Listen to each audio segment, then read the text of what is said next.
I grew up my whole young life in the Presbyterian Church, and then in 1999, I landed in Victory. Two very different environments. Some of y'all, if you came from one, now you're here, you know what I'm talking about.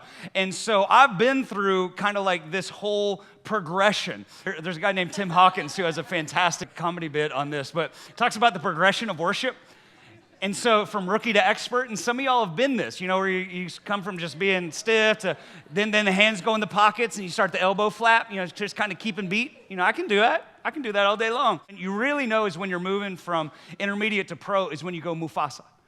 Mufasa, It's the circle of life. And dueling light bulbs to the goalpost of the heartburn. This is something we're really familiar with in worship.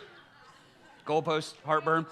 To Village People Rocky touchdown. And that's when you really know that you've arrived in worship, right? Is that you started by just kind of coming in and sitting, then eventually you're standing, then you're doing the elbow flap all the way up to the touchdown. And that's how you know how great of a worshiper you really are. And so I understand the tension, right? When you come into an environment like this and when you're from outside and then you come in and people are holding the baby. People are doing the Mufasa.